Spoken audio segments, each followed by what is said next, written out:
Aloha, this is The Art of Life, and I'm your host, Willow Chang. We do broadcast live every Friday from 2 to 3 p.m. right here in the heart of Honolulu. And we have to boast, if you're not aware, we have new digs. That's right, we are now on the 8th floor in room 888. It is a most auspicious number. So congratulations to us, and we hope that you will come by and visit us as a guest, perhaps in the very near future. We have a special guest, as we always do in The Art of Life, and today I am grateful to introduce to you Geoff Sato. He is the owner of Hawaii's newest business that is called Dream Float Hawaii. And if you are unaware of what that is, well, it is a sensory deprivation tank, but I feel like even that is not doing it justice at all, having just been in the tank about an hour and a half ago. So welcome, Geoff, to the show. Thank you so much for having me. So tell us first a little bit about yourself. We always like our guests to know, our audience to know about our guest. Can you see the happy, relaxed state? I can hardly think. But are you a local boy? How did you get into healing arts? And I know that you're a yoga instructor. You do many things. Tell us just a little bit about yourself. Oh, sure. I'm born and raised in Hawaii. I grew up here my whole life, and I currently teach yoga. Okay. So my passion is providing that type of space for people to come to either connect with themselves or to kind of reset or to center themselves. You said the most important thing, that is, I would say, finding center. And that's something that might be very challenging when there are a lot of personal demands and physical demands and obligations that we feel, and many things feel like that they're added to the plate. So whether you're doing a yoga practice or if you decide to go into the tank, these are both means to help you find that center. How did you get introduced into yoga? Everyone always has a story. Right. Well, it started with my wife and I and some friends, and we did a Bikram yoga class on my birthday in 2010, 5:30 a.m. class. Ooh la la. And it was great. Early in the morning and it gets so hot. Yeah, super hot, super sweaty, and I loved it. I like the physical challenge of it and the intensity and just working with yourself and with your body. And yeah, it was great. That's good. Now, for those out there who maybe might be the unindoctrinated in yoga, they might hear those buzzwords as intense and challenging, and it might scare them, but there are many styles and practices of yoga, and what is challenging for one person might be relatively accessible to another. So that's kind of it's a moving target or a definition in terms of what's challenging. But maybe the hardest part is getting to class. Right. You know? Sometimes it is, yeah. Just getting there. Just getting, that's half the battle. Once you've gone through the traffic and you found your parking, if you're there, you've already come out ahead. So I'm curious, how did you make the leap from a yoga practice, which can be done self-practice, a solitary or with a group or an instructor, to then discovering the floatation chambers? Because those seem pretty different. Right. Well, this one also started on my birthday with my wife, and she bought me a Groupon into this float center in San Francisco. And so we were there on a trip. We used to live there from 2010 to 2012. And I had no idea I'm like, what is this float thing, right? What am I going to do? What's going to happen? So I went, and then probably like 15 minutes in, I knew like, oh, this is great. This is fantastic. Yeah. And by the time I got out, I felt even better. Like it was weird. It was like good, and then I got out, and then I felt even better. Coming back into the world. I think it's very meaningful that both of those experiences happened on your birthday, because that's a nice way to kind of hit the restart button, and it's a way to celebrate your time here on the planet and that you're still here, and maybe set your intentions for how you would like the upcoming year to be. So I think that's pretty meaningful. Yeah, those were major turning points in my life. Definitely. Because, with the yoga thing, I can't imagine my life without it. Right. It's made such a huge difference. It was like BY before yoga. Right. I hear you. So, okay, a lot of people might have access to taking a yoga class, whether that's watching something online, or they go to the Y, or they go to a community center or a yoga place. but not everybody necessarily has the access to the float center. So how did you make the leap from trying it out to actually having your own and opening up a business? Because that's a pretty colossal leap. Right, right. And it's just something that I wanted to do more often, and if not all the time. And I just couldn't really find anyone doing it here, any business. So I thought it would be great if I gave it a shot and made it accessible for people. And I knew that through doing more and more research about floating, that it can help treat so many different conditions in a very non-invasive way. And it's basically the person using their own internal resources to make these changes. So let's explain what this is, because I'm sure for those, they're like, what is this? It kind of looks like a pod of sorts, or a large egg. Right. An egg-like shape. There's a door, just like there is when you put laundry in the dryer. Yes, yeah. I've never heard someone I know it sounds kind of crazy. crazy. But yeah. You know, I'm going to just say this. It reminded me a lot of Gattaca. Who, I don't know, for those sci-fi fans who saw that when... I'm trying to think of his name. See, this is the only thing I'd have to say is I'm so relaxed. My poor recall is... I wouldn't go and take, like, the ACTs after you've done floating, because you may have very little recall. Not immediately not after. immediately after. Maybe the next day. Yeah. Yeah, it could help you process the info and get in the zone. Exactly. But you step into this, and it's completely dark inside. So it has a black surface. And it's heated up. The water is heated to, I guess, body temperature. 93.5 degrees. 93.5 degrees. And it's only about yay deep. And I asked that silly question. I said, can you drown in it? Not possible. No. And it's filled with a tremendous amount of Epsom salt. So I'm assuming, but I don't like to assume, it's very similar to the composition of, say, the Dead Sea. In Israel, or that part of the world where people can go into the ocean and then you can instantaneously float because of the salinity. Can you tell us about how the Epsom salts changes the composition of the water that allows for the floating? Sure. Well, like the Dead Sea, or if you try to float in the ocean, if you take ocean water, the water in the float tank is about 10 times more dense. There's 10 times more salt than the ocean. So you can float in the ocean, kind of. You kind of got to hold yourself up. That's true. In the float tank, it's effortless. You could weigh 500 pounds and you would float like a cork. And that is so true. So I'm one of those people, when I go into the ocean, there's two things I like to do in no particular order. I like to float, and I like to snorkel. It is totally effortless. I mean, at certain points, I had to remind myself to, like, release. Like, you go in there doing the things you expect you have to initiate to float in the ocean, and in that tank you don't have to do any of that. I mean, it's a very tangible, physical manifestation of the understanding you have to release and to just let go.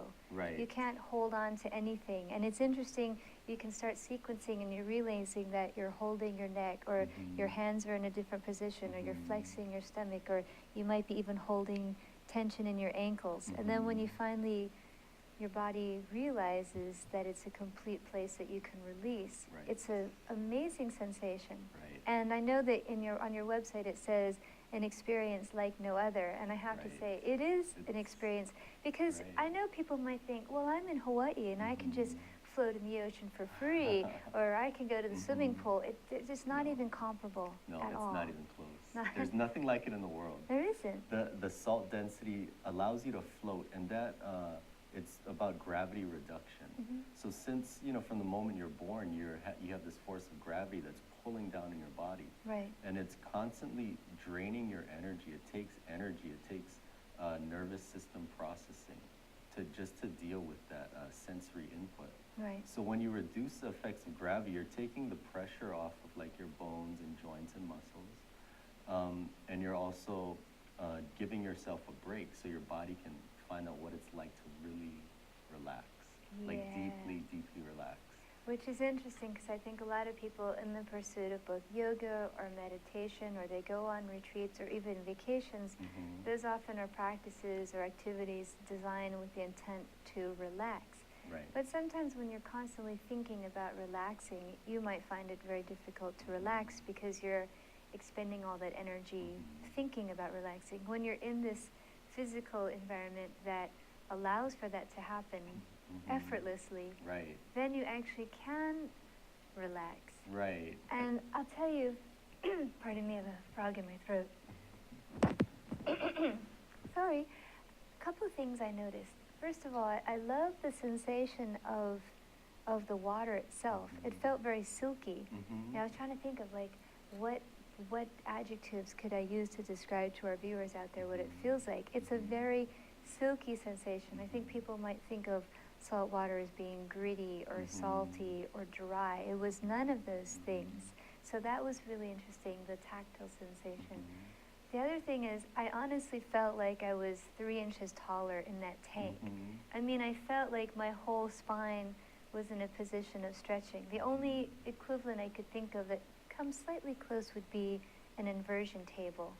But even with the inversion table, you can feel pressure exerted on your ankles, and you can feel the blood flowing to the head. And for some people, they find that sensation to be uncomfortable. Right. We're going to think about that, because we have to take a little break. This is The Art of Life, but there's so much more to discuss about this fantastic Dream Float Hawaii. Aloha, I'm Hunter Hevelin, host of Sustainable Hawaii here at ThinkTech Hawaii. You can tune in every week on Thursday at 2 p.m. to see interviews with sustainability professionals from around the state and even further abroad, learning about activities with water management, food security, waste management, and a whole host of other fascinating opportunities to get engaged with making a greener island. So if you're interested in making the transition from consuming individuals to communities of producers, check us out every Thursday. Aloha, my name is Miley Scarpino, and I'm the host of the Empower Hour. If you're interested in health, nutrition, fitness, here on the island of Oahu, want to learn more about places to train at or different trainers available, then watch my show on Fridays at 3. We have a great time, and I hope that you'll come join us. Much aloha. Now go get swole.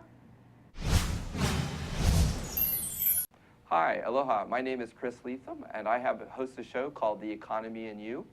The show plays every Wednesday at noon, and on my show, I bring on guests who are interested or working in the technology space.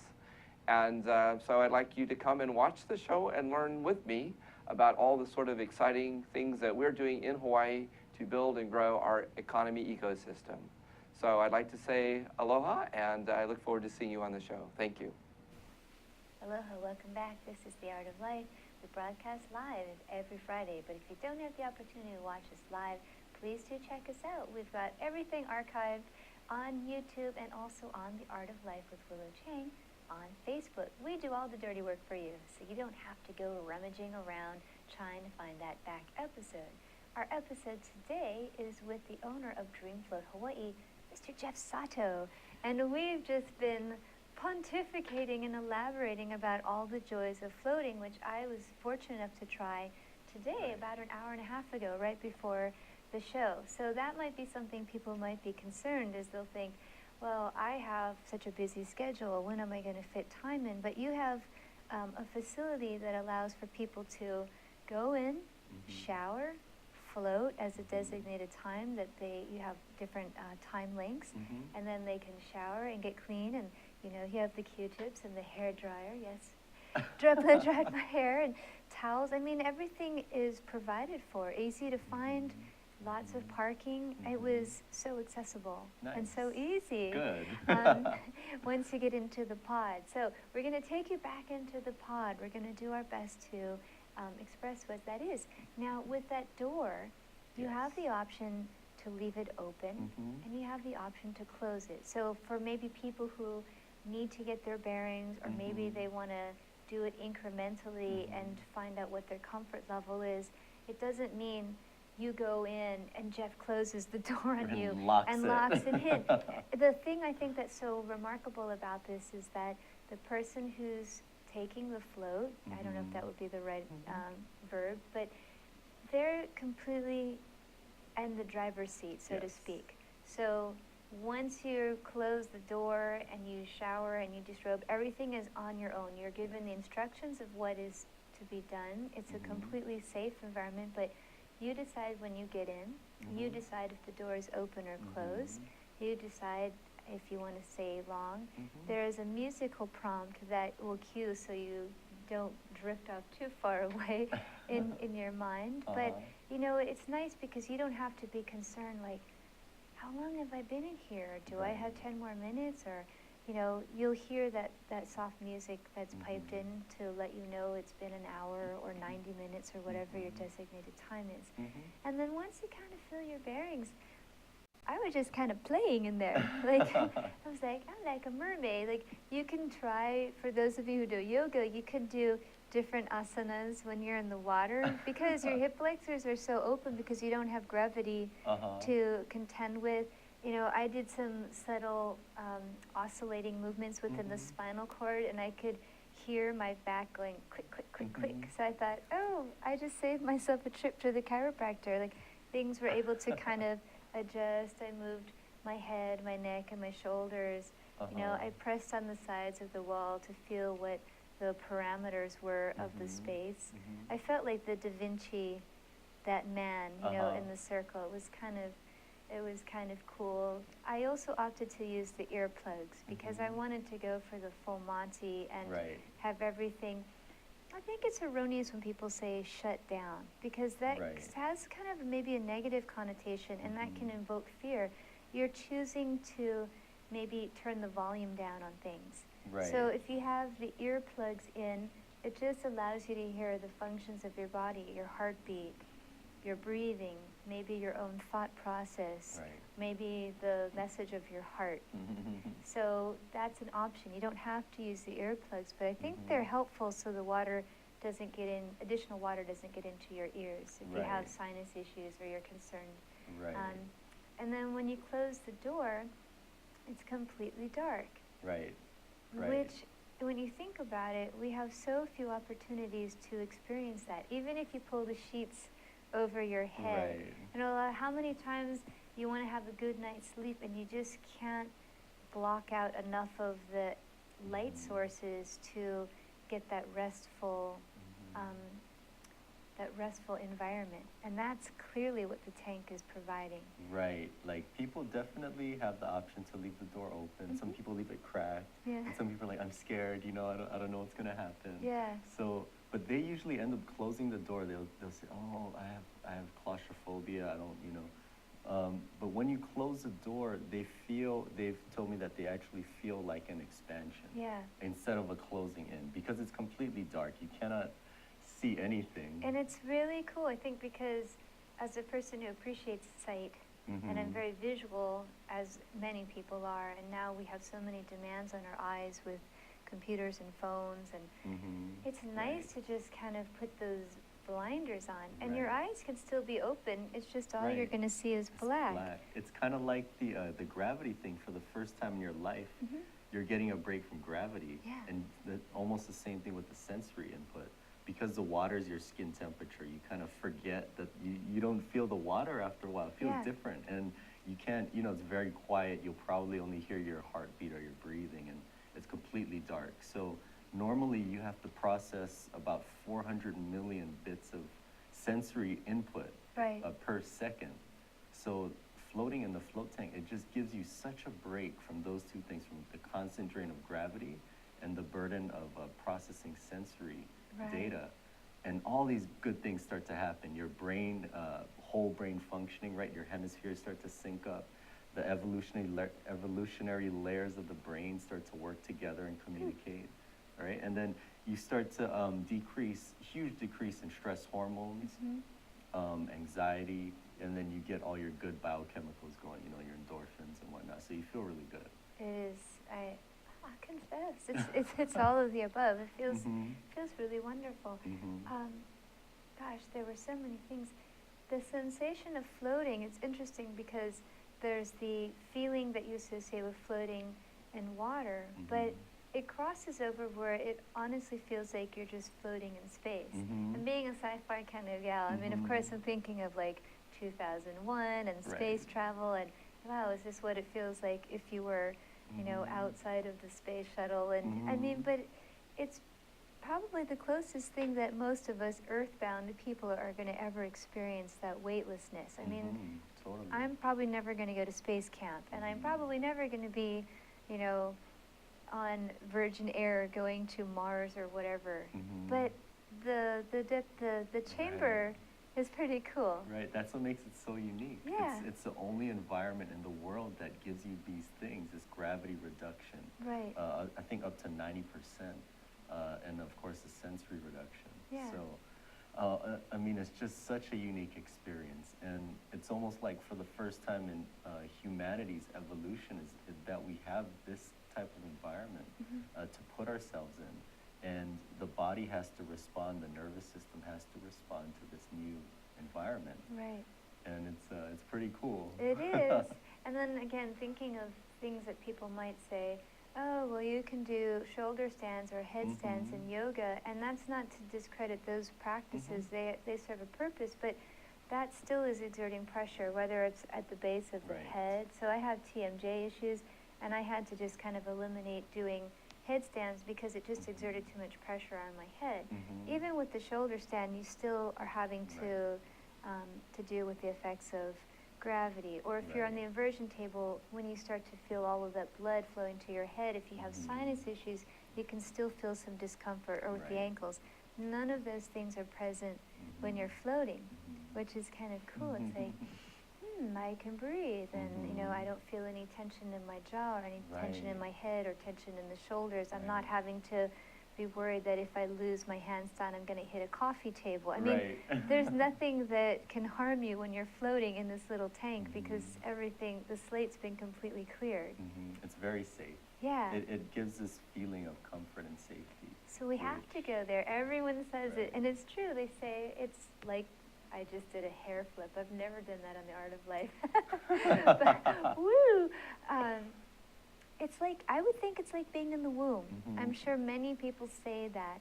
And isn't the whole purpose of when people are in love, or when they seek out a hug, or they want to feel secure and safe, it's that, or whether it's feathering their nest and decorating their home, all of these experiences that we are in the pursuit of collectively are ways of trying to recreate that feeling and that sensation of being in the womb, where we are safe, where we're provided for, where we're taken care of. And you don't really have to do a damn thing, because mom has a Twinkie and you get a Twinkie too, right? Like, everything is taken care of. And as I was thinking when I was in the tank, well, this must be what it's like to be in your mama's belly. Yeah. And it's interesting because there was some type of liner, or the surface was kind of soft and it gives a little, and I thought, is this what it feels like to have like uterine lining? I'm sure not everybody thinks that, but it's like, it's... I think you're the first. I'm just like, is this what it's like to be in the belly? You know? And I know pregnant women who float.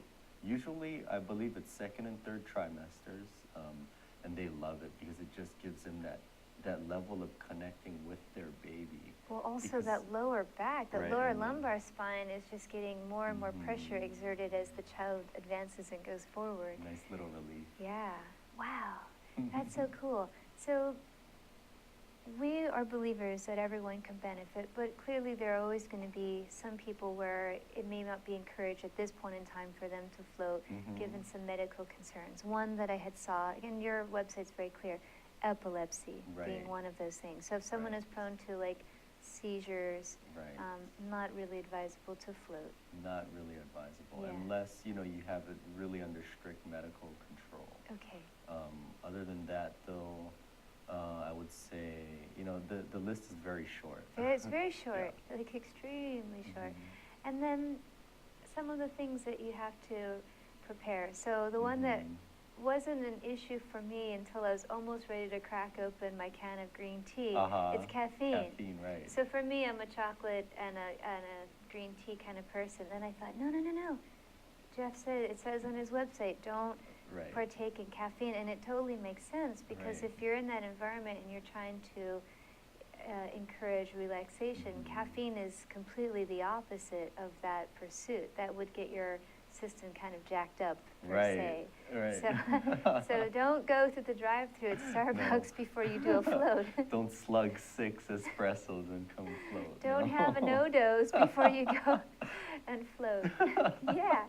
The other thing was shaving. So I'm always in the pursuit of the bald armpit. I will spare you showing my arm. But that's something I had to think about as well. It's like, don't shave before you go and float, for the obvious reasons, because we're in that highly salinated, is that?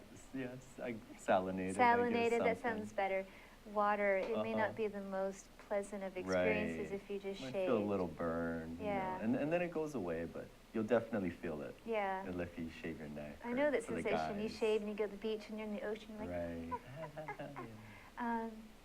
Cuts or open wounds. Obviously, there's salve that can be placed on those. Right, smaller cuts. You can definitely put some petroleum over it, and you'll be fine. But you know, you don't want to float if you just slice BMX, yeah, exactly. Or you just have road rash all over your arm. Right, that might be not advisable. No. But it's actually a short list. You know.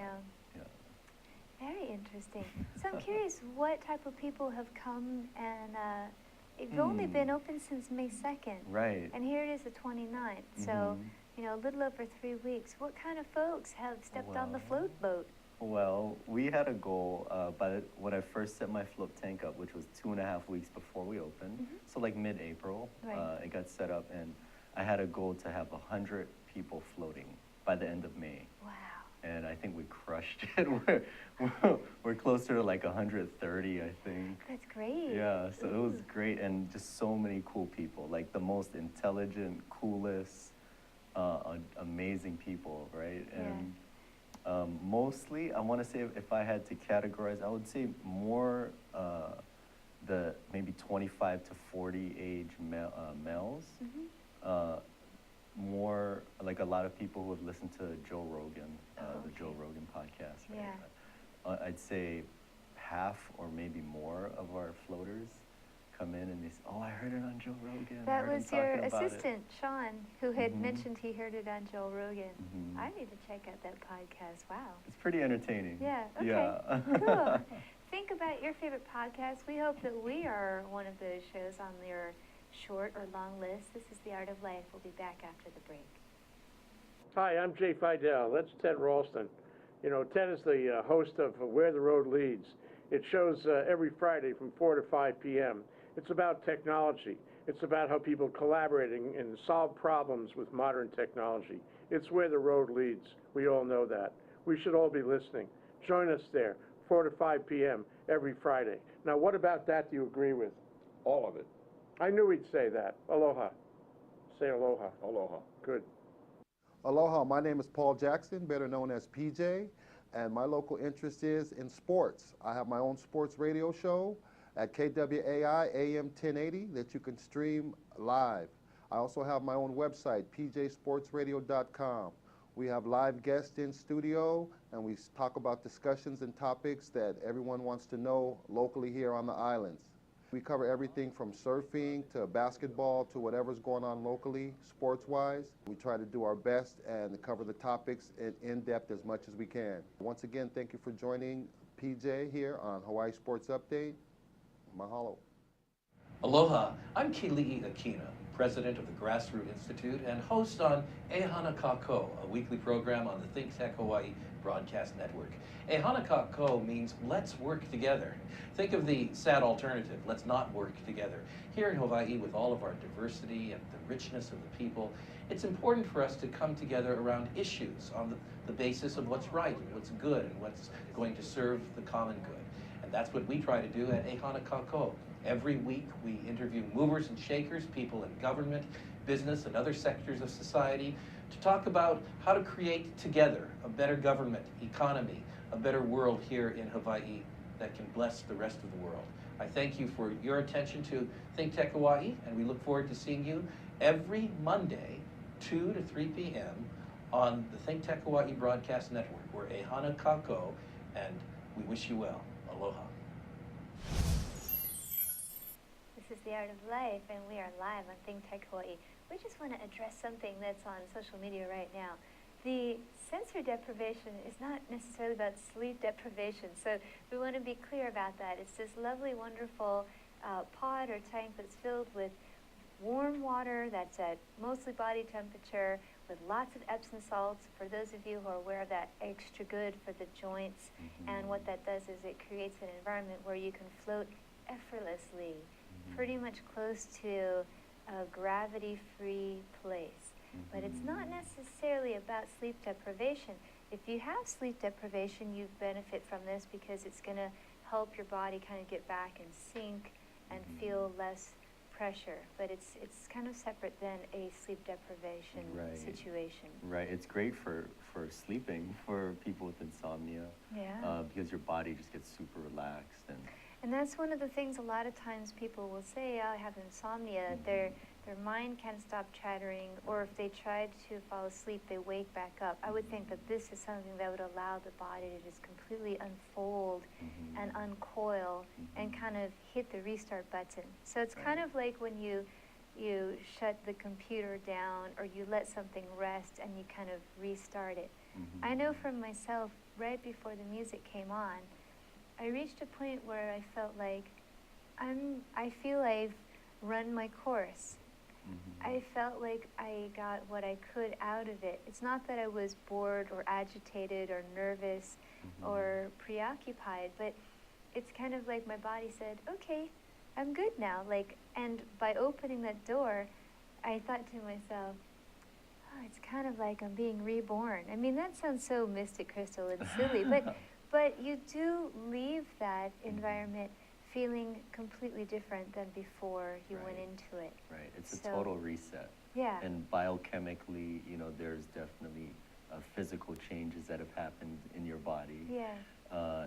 And you definitely leave feeling different, feeling pretty good. Feeling pretty good, as Nina Simone said, feeling good.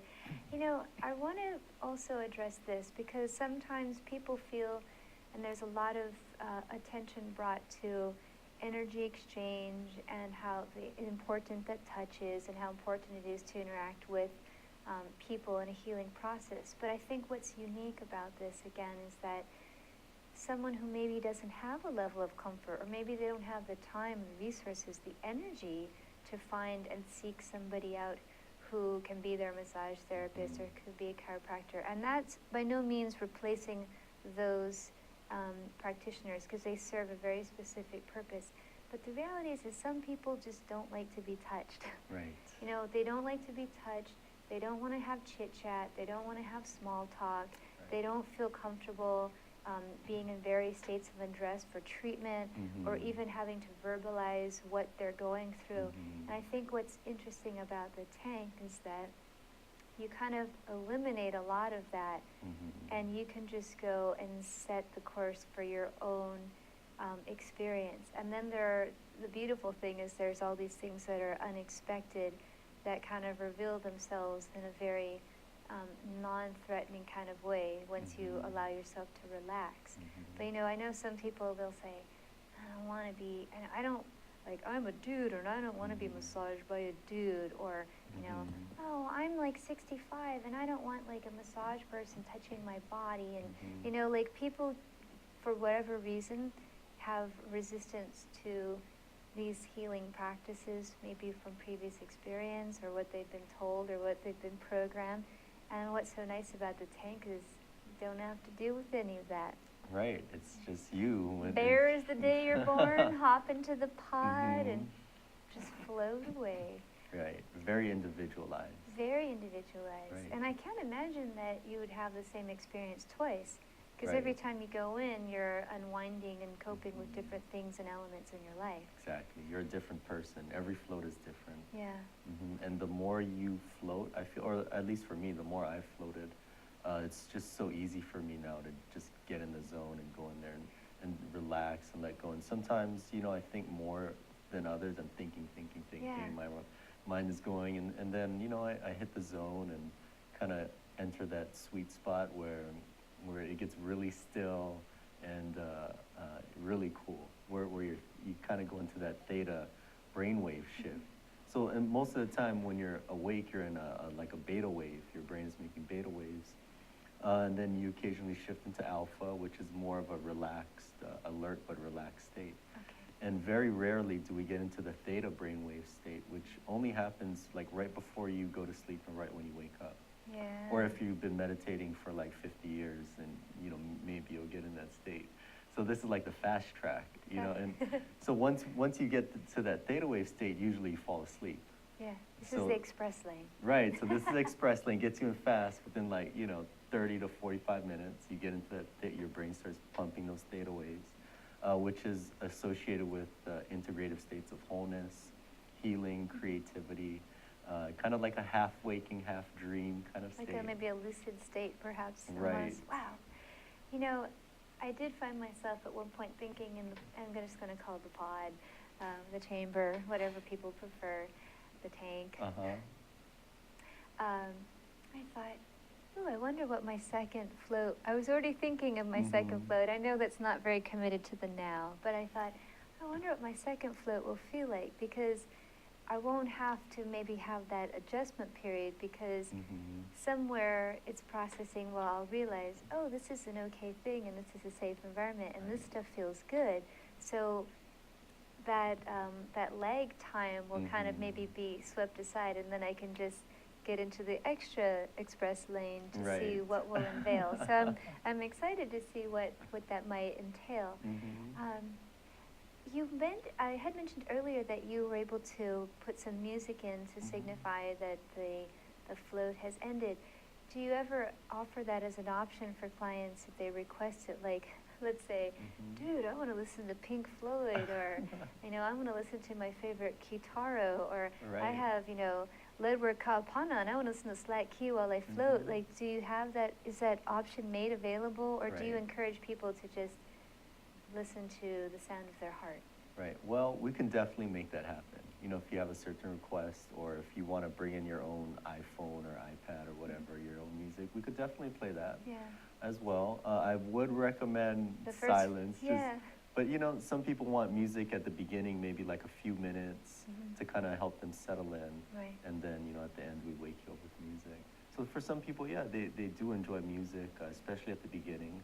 Maybe it kind of helps to take away some of that mind chatter, and you just focus on the music. And so it's an option. Tell us about your website so people can find out about Dreamfloat Hawaii. Sure, it's www.dreamfloathigh.com. So dreamfloathi.com. Yeah, and social media, we're on Instagram, Facebook, and Twitter as well. That is so excellent.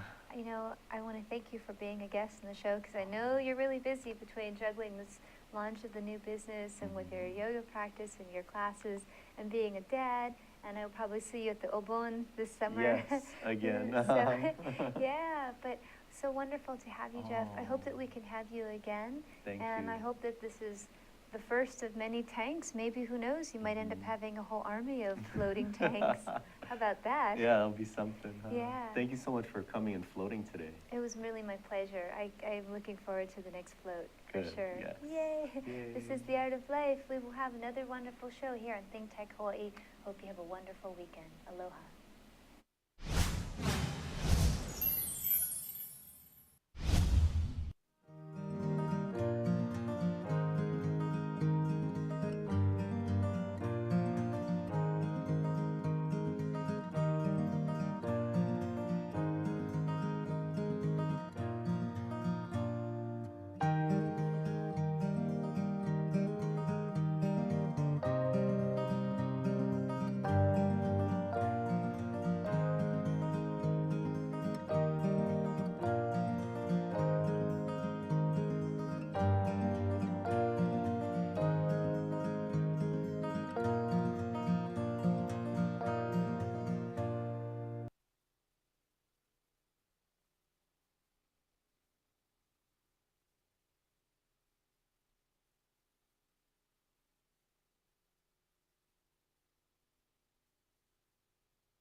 Hi, I'm Jay Fidel of ThinkTech Hawaii.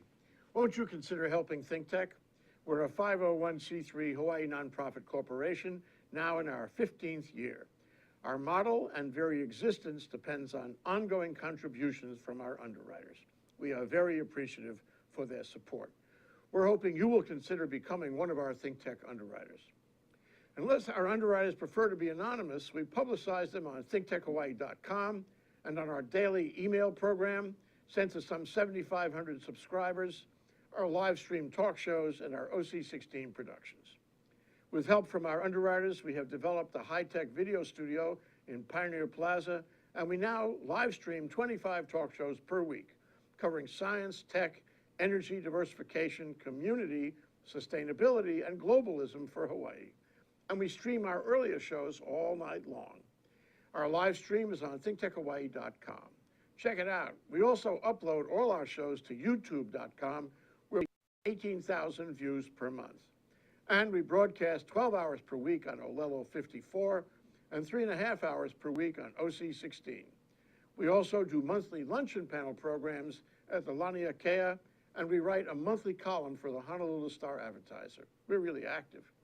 Our plans this year include improving the coverage, content, and production values of all of our programs, and including more issues and guests relating to the neighbor islands, either by Skype or in person. If you agree with our mission, I hope you'll consider helping us. If you have any questions about any of our activities, or if you'd like to discuss our underwriter arrangements, please write to me at j@fidel.com. I look forward to hearing from you. Thanks so much for considering this suggestion, maybe even including you among our underwriters. Mahalo, I'm Jay Fidel of ThinkTech Hawaii, and I approve this message. If you approve of it also, please give us a call.